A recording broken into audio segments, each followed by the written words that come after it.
E inicio, então, falando sobre a história de uma cidade que não está apenas nos livros, mas também nos prédios, nos monumentos, nas ruas e, claro, nas memórias de quem vive nela. Vamos saber como as redes sociais têm desempenhado um papel importante na valorização desse patrimônio. E para conversar sobre isso, eu tenho aqui como convidado o arquiteto Jorge Luiz Stocker Júnior. Bom dia, Jorge. Que prazer em recebê-lo.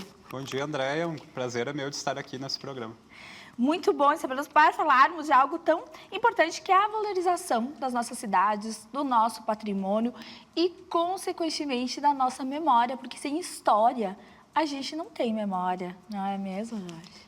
Realmente. E um tema que parece tão secundário, né? Um tema tão pequeno, que agrega tão poucas pessoas e, na verdade, está no nosso dia a dia, né? Exatamente. E tu desenvolveu aí, né, tem o perfil O Campanário.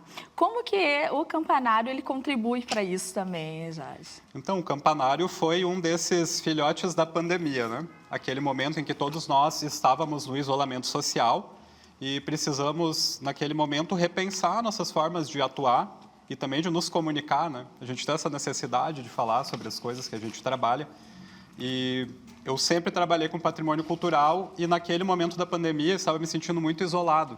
Eu não tinha mais como participar, né, de cursos, de reuniões, de grupos de amigos, né, onde a gente conversasse sobre esse tema. E acabei vendo ali nas plataformas digitais uma forma de reunir público também para falar sobre isso e sensibilizar as pessoas, envolver as pessoas com o patrimônio. Então, o Campanário surgiu naquele momento, justamente, de afastamento social, para trazer as pessoas, né? Olha esse contrassenso, trazer as pessoas para próximo desse tema. E o Campanário, então, tem sido, nesses últimos anos, eles vão fazer 6 anos de projeto já, né? Um ambiente ali nas redes sociais em que as pessoas que são apaixonadas por esse tema, ou que estão se apaixonando por esse tema, se aproximam para aprender um pouco mais, para aprofundar a sua relação, para trazer informações também. E com isso o projeto foi crescendo para além das redes sociais, também para outros, né, projetos presenciais, e sempre envolvendo e sensibilizando a comunidade. Aí a gente está vendo algumas imagens, Jorge, que você nos selecionou. Como que são realmente selecionadas, então, essas imagens, Claro. esses conteúdos para o Campanário? Então, o Campanário, como uma página, né, no Instagram e também no TikTok, ele tem uma linha editorial, em que a gente tem algumas frentes temáticas, né, que consideramos importantes, tanto pela atuação minha e da equipe, quanto por serem temas que agregam e reúnem as pessoas. Nós atuamos muito com a área de restauro, é uma área que deixa as pessoas com muitas dúvidas, não é uma área tão comum, nem todo mundo conhece alguém que trabalha com restauro. Verdade. Então, a gente documenta e fala sobre o dia a dia de um projeto de restauro, de uma obra de restauro, de uma forma mais envolvente. Então, a gente tenta aplicar técnicas ali de storytelling para conseguir falar sobre isso. Um dos vídeos até que eu selecionei que está passando ali é da Casa da Orquestra, onde a gente fez uma série de investigações para entender como o prédio era antes de ser descaracterizado. E isso é algo que não é comum numa reforma comum, né? Em um projeto qualquer. Então, é uma forma de a gente instigar a curiosidade das pessoas sobre essa área.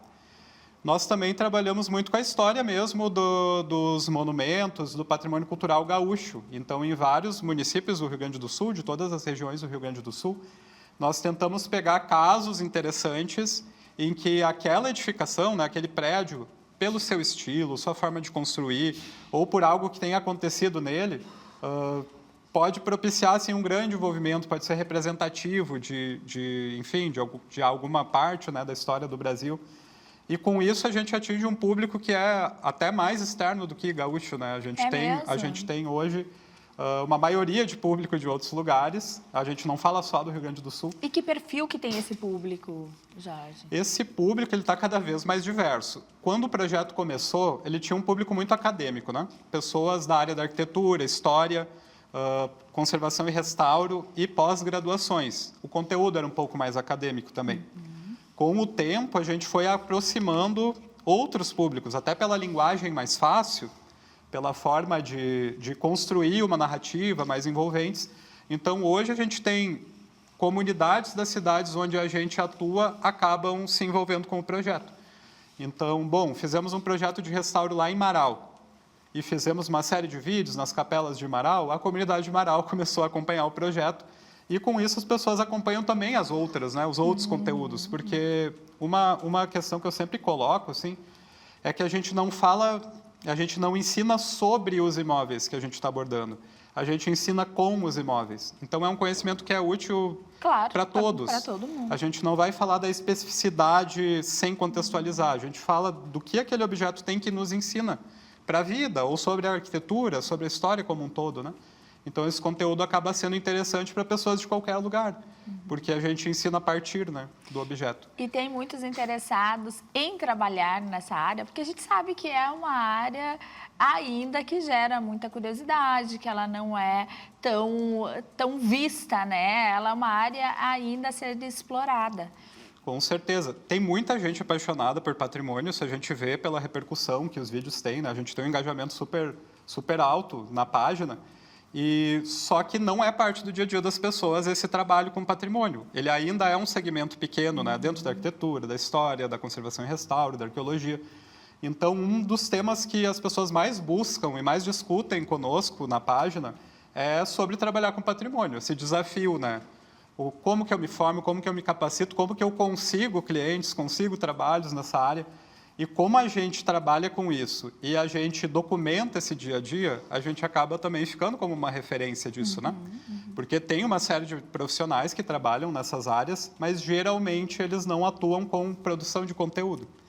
E o Campanário, ele tem essa frente de produção de conteúdo que é tão importante quanto os trabalhos técnicos, e as pessoas nos buscam muito, então, para discutir sobre isso. E é muito bacana, porque existem alternativas, né? Existem uma série de alternativas, mecanismos de financiamento cultural, políticas de compensação, que profissionais que tenham interesse em trabalhar nessa área e se capacitar podem, né, usufruir e buscar, então, uma atuação profissional nesse sentido. E impressionante como essa tua ideia de trazer para a rede social isso aproxima realmente, né? O que era distante, o que não era conhecido, se torna de uma forma muito democrática, muito conhecido, muito rápido também. Com certeza. Isso é importante para a gente que atua com isso também, porque quando a gente não documenta esse dia a dia, não envolve as pessoas com esse dia a dia, fica parecendo que restauro é só uma coisa muito cara mesmo, né? Porque no dia a dia as pessoas veem que o custo de uma obra de restauro geralmente é muito alto e as pessoas não conseguem entender. Porque elas imaginam uma obra convencional, onde eu vou comprar ali o cimento, vou comprar a tinta acrílica, vou pintar e acabou. E a gente mostrando o quanto isso é mais delicado e é interessante, inclusive, a gente consegue com que as pessoas também compreendam esses investimentos, né, na área de patrimônio. Exato, desperta a conscientização, a valorização também. Isso. Nós tivemos essa semana, por exemplo, conteúdo sobre o Monumento ao Imigrante, lá de Novo Hamburgo, que está numa obra de restauro, que estamos, né, envolvidos, sobre a retirada de camadas de tinta sobre pedra. Porque ele tinha colunas belíssimas de pedra que lá nos anos 50 começaram a ser pintadas. E para tirar essa tinta da pedra é um processo super, né, específico, com uma máquina de microaerabrasão, de nanotecnologia que a gente está utilizando. Então, o que é bacana nisso? Ao invés da pessoa pegar o valor e olhar, poxa, que caro, a gente mostra esse valor, a gente constrói esse valor junto com as pessoas, né? Mostrando como é complexo e como é legal a gente redescobrir as marcas do artífice que talhou aquela pedra que estavam ocultas pela tinta, né?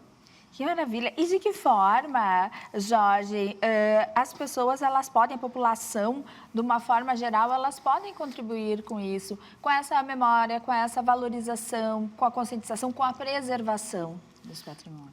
Eu acho que é justamente com essa aproximação. A gente se acostumou a pensar no patrimônio como algo muito distante, como o museu, como aquela parte da cidade em que a gente só o turista visita, ou a gente só visita quando está na escola.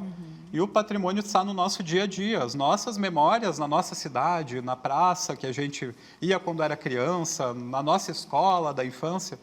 Todos esses lugares também são patrimônio, né?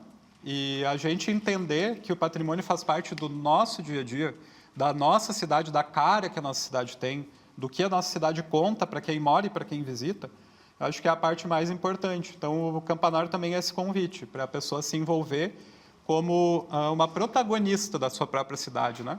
Porque a nossa história, a gente também constrói uma história. A gente só preserva se as pessoas que hoje estão aqui, né, transmitem isso também para as futuras gerações.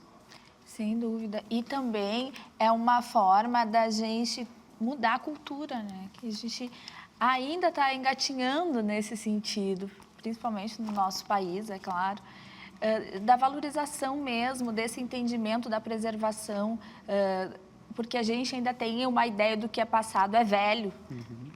Então, eu acho que é uma forma muito interessante da gente mudar essa cultura aí. Com certeza. É um processo, né, que a gente está vivendo. O processo todo. E acho que estamos avançando nesse processo. A gente vê cada vez mais as pessoas se interessando e cada vez mais as pessoas também se interessando em ocupar espaços históricos, inclusive com usos contemporâneos, né, com comércio, uma casa.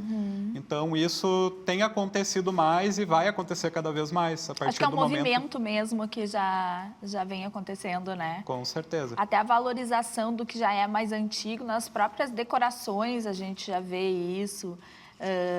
Acho que essa até volta, essa pandemia, quando a gente se voltou mais para casa mesmo, para dentro da gente, a gente acaba mudando essa forma de pensar, né, na nossa cultura, enfim. Que mensagem tu deixa, Jorge, para quem deseja aí conhecer melhor a história, né, da sua própria cidade, do seu próprio país? Eu acho que é acompanhar o campanário para aprender um pouco mais sobre a história da arquitetura e conseguir visualizar esses símbolos, esses valores simbólicos que estão por trás de cada prédio histórico, de cada monumento, porque por trás de um monumento existe um repertório de história da arquitetura que muitas vezes é até milenar. E a gente tem isso, né, muitas vezes ao nosso alcance, na nossa cidade.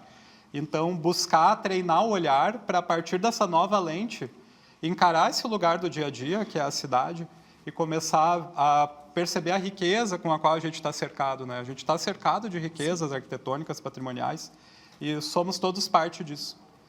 Muito bem, muito obrigada. Então, está o @ aqui, o pessoal acompanhar, seguir. Parabéns pelo teu trabalho, maravilhoso. Muito obrigado. E muito obrigada pela entrevista. Muito obrigado pelo convite. Até a próxima.